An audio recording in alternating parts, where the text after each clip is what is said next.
नमस्कार, मैं धीरज सिंह। आप देख रहे हैं दी जेड प्लस। रामलला हम आएंगे, मंदिर वहीं बनाएंगे का सपना अब साकार होता हुआ नजर आ रहा है। सुप्रीम कोर्ट के फैसले के बाद कल यानी 5 अगस्त को भूमि पूजन के साथ ही मंदिर निर्माण की कार्यवाही शुरू कर दी जाएगी। इसी पर आज हमारे साथ बात करने के लिए भाजपा के वरिष्ठ नेता व पद्म भूषण पुरस्कार से सम्मानित हुकुमदेव जी हैं। सर, मंदिर वहीं बन रहा है जहां आप लोग चाह रहे थे, खुश हैं आप? देखिए, हम लोग चाह रहे थे, ये महत्वपूर्ण नहीं है। मंदिर वहीं बन रहा है जहाँ राम की जन्मभूमि है, जन्मस्थल है। और सुप्रीम कोर्ट में यही विवाद था। उच्चतम न्यायालय ने इसको सिद्ध करके दे दिया कि ठीक है। तो आप लोग मान रहे हैं कि भाजपा का जो एक ड्रीम प्रोजेक्ट था वो अब जाकर पूरा हुआ है? भाजपा एक माध्यम था। अच्छा। ये जो स्वप्न था इस आदर्श के लिए, वो संपूर्ण राष्ट्र के लोगों का था। संपूर्ण राष्ट्र का मतलब जिन लोगों को राम के प्रति, सनातन के धर्म के प्रति, अपनी संस्कृति के प्रति और अपने पूर्वजों के इतिहास के प्रति जिन लोगों को आस्था है, मन में श्रद्धा है, उन सबों के विश्वास को आज सफलता मिली है।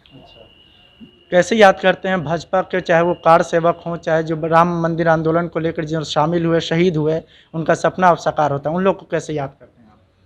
देखिए, वैसे तो उस की जो लड़ाई है उसमें प्रारंभ के से ही हजारों लोग शहीद हुए। इसमें जो लड़ाई हुई थी, युद्ध हुई थी परदेशियों के साथ, उसमें हजारों लोग शहीद हुए। लेकिन वर्तमान समय में जो राम मंदिर निर्माण का जो आंदोलन चला, उसके लिए जो वहाँ आंदोलन में गए, वो लोग शहीद हुए, वो लोग पूजनीय हैं, वंदनीय हैं। और मैं तो आग्रह करूँगा कि राम मंदिर का निर्माण हो, उसके साथ साथ एक उस आंदोलन में जो लोग शहीद हुए थे उन सबों का नाम पता का शिलापट्ट भी लगना चाहिए, जिससे आने वाले संततियों को ये विश्वास हो कि किसी काम में अगर लोग अपने को बलिदान करता है तो उसकी स्मृति रहती है। वो भी अगर बन जाए तो बड़ी अच्छी बात है। पीएम मोदी के भूमि पूजन के कार्यक्रम में शामिल होने को लेकर भी विपक्ष सवाल उठा रहा है कि धर्मनिरपेक्ष के खिलाफ है, कैसे देखते हैं इसे? देखिए, धर्म निरपेक्षता अलग बात है और सर्वधर्म समभाव अलग चीज़ है। ये दोनों व्याख्या यहाँ होती रही है। कोई धर्म निरपेक्षता कहते हैं, कोई पंथ निरपेक्षता कहते हैं, कोई सर्वधर्म समभाव कहते हैं। नरेंद्र मोदी जा रहे हैं, मंदिर निर्माण का काम ट्रस्ट कर रहा है। सोमनाथ के मंदिर का निर्माण ट्रस्ट से हुआ था और वल्लभ भाई पटेल उस समय के गृह मंत्री थे, वो उस ट्रस्ट को बनवाने वाले थे।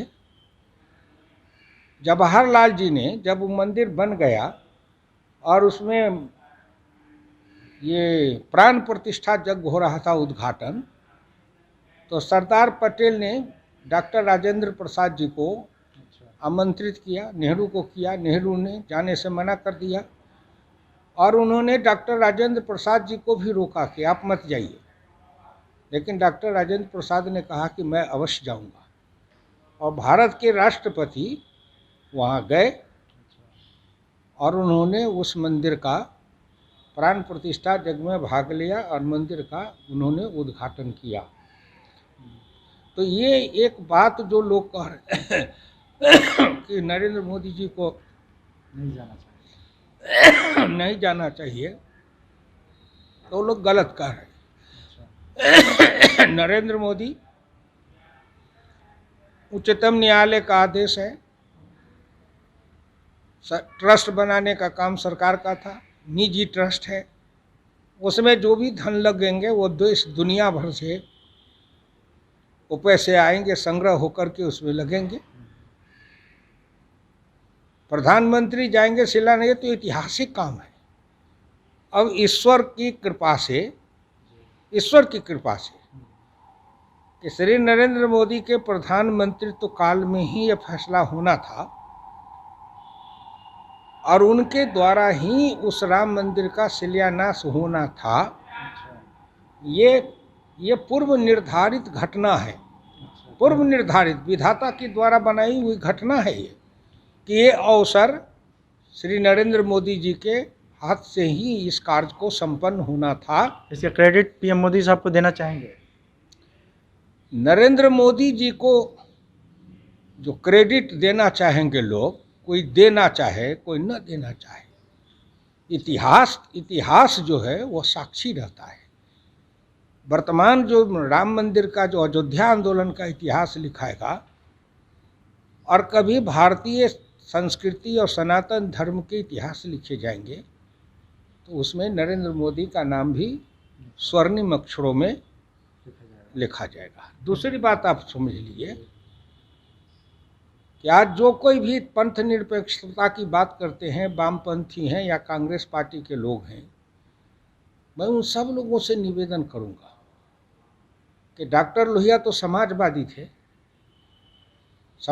थे, वो विचार से नास्तिक भी थे, लेकिन उन्होंने राम कृष्ण शिव एक किताब लिखी थी, उसको जरूर पढ़ लें।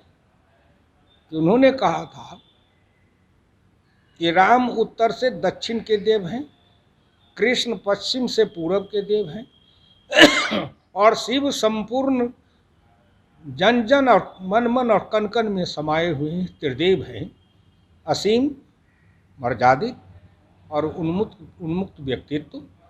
और राम कृष्ण शिव किताब लिखते हुए डॉक्टर लोहिया ने अंत में प्रार्थना की भारत माता से, हे भारत माता, मुझे शिव का असीम मस्तिष्क दो, राम का वचन और कर्म दो, कृष्ण का हृदय दो, मुझे राम के वचन और कर्म से, कृष्ण के उन्मुक्त हृदय तथा शिव के असीम मस्तिष्क से तुम मेरी रचना कर दे।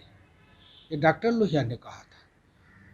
तो आज के जो लोग हैं अपने को तथाकथित समाजवादी कहते हैं या तथाकथित वामपंथी कहते हैं, जो लोग वो न डॉक्टर लोहिया से ज़्यादा विद्वान थे, न उनसे ज़्यादा राष्ट्रवादी थे, न उनसे ज़्यादा स्वतंत्रता स्वाधीनता आंदोलन के सेनानी थे, और न उनसे ज़्यादा गांधी के कोई परम प्रिय शिष्य हैं।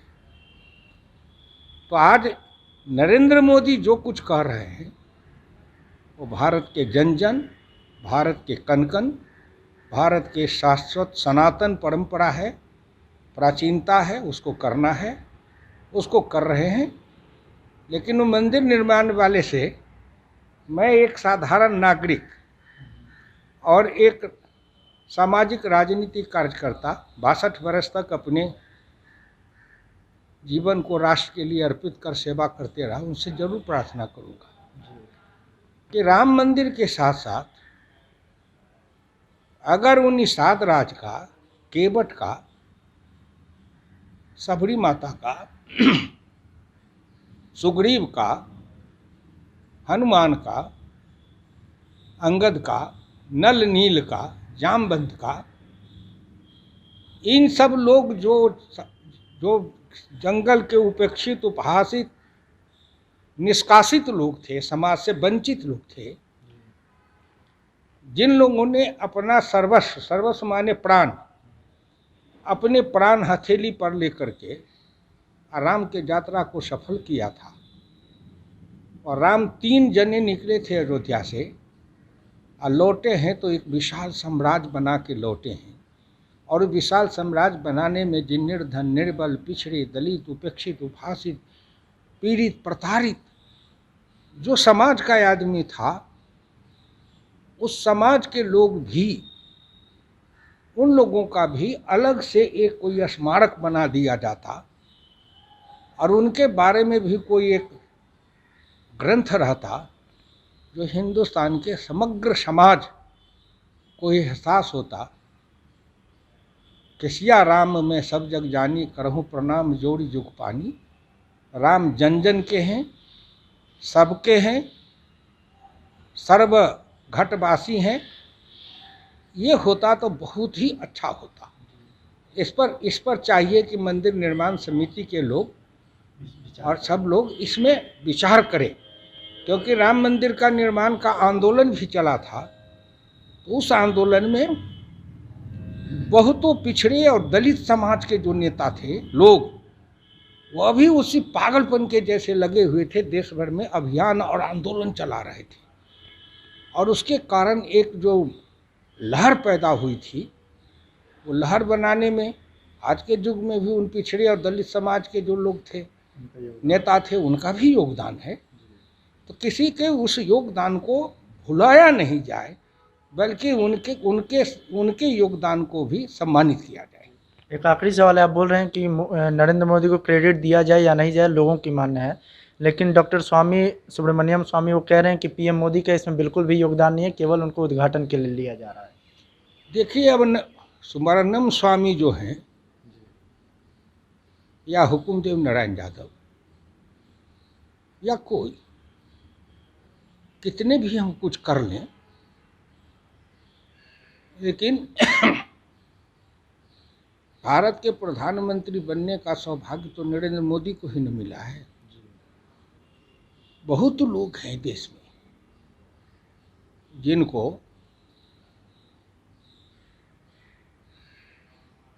जिनको इस बात की पीड़ा है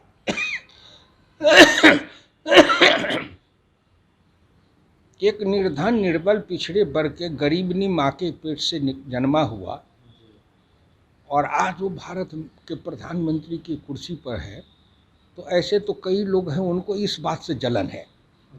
जलन। दूसरे कुछ लोग हैं समाज के अंदर, पूरे देश में, उनको अपनी विद्वता का भ्रम और अहंकार है। ये तो ऐतिहासिक तथ्य और सत्य है। नरेंद्र मोदी का उस राम मंदिर निर्माण में उतना ही योगदान है जितना राम मंदिर के निर्माण के आगे मंच पर वाले लोग थे। आखिर नरेंद्र मोदी तो उसी संगठन, उसी संस्था में ने अपने संपूर्ण बाल्यकाल से एक प्रचारक के जैसे अपना पसीना, परिश्रम और जीवन लगाया। तो नरेंद्र मोदी भी तो कहीं ना कहीं भारत के संस्कृति, सभ्यता, ये सब का प्रचार ही कर रहे थे ना। नरेंद्र मोदी इतिहास बनाया है और इतिहास के स्वर्णिम अक्षरों में नरेंद्र मोदी का नाम लिखा जाएगा कि राम मंदिर का विवाद वर्षों से चलता रहा, लेकिन उसका समाधान तब हुआ जब भारत का प्रधानमंत्री एक गरीब का बेटा, पिछड़ा का बेटा नरेंद्र मोदी बना। और उसी समय उच्चतम न्यायालय से फैसला भी आया, उसी समय ट्रस्ट बना और उन्हीं के शिलान्यास करने से राम मंदिर का भव्य निर्माण भी हुआ। ये तो इतिहास बनेगा और इस इतिहास को कोई बकवास करके या कोई नरेंद्र मोदी पर कीचड़ उछाल के इतिहास के पन्ने को थोड़े धूमिल कर सकता है। इतिहास इतिहास है। ठीक है, हमसे बात करने के लिए धन्यवाद सर। धन्यवाद।